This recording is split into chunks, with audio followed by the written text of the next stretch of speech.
আর কারো দরকার নাই। মাহির, মাহির যদি ১ নাম্বারটা হয়, এই যে ১ নাম্বারটা মাহির হইল। এবার মাহির আরেকজনের সাথে মিলতে চাচ্ছে।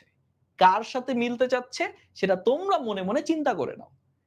যার সাথে মিলতে চাচ্ছে সে হচ্ছে ২ নাম্বারটা। এখন এই যে মাহির ২ নাম্বারটার সাথে মিলতে চাচ্ছে, সে বাস্তবে অনেক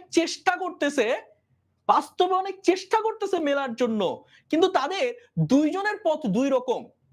তাদের মন মানসিকতা একজন একরকম না।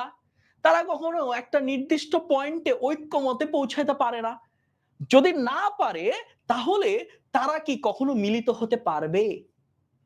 বলতো? মাহির কি কখনো মিলিত হতে পারবে? পারবে না।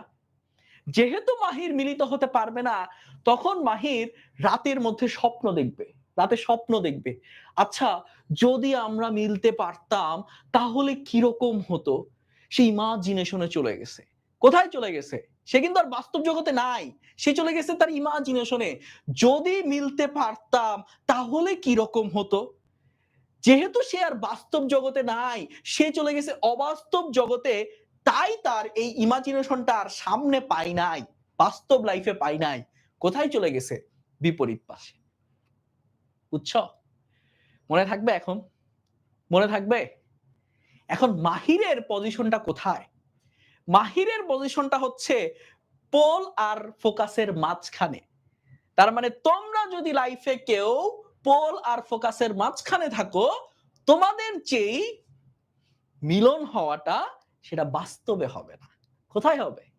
ইমাজিনেশনে, স্বপ্নে দেখে, দেখে তোমার জাস্ট রাতের বেলা ঘুমায়েই তুমি মানে দেখে একটু মজা পাবা।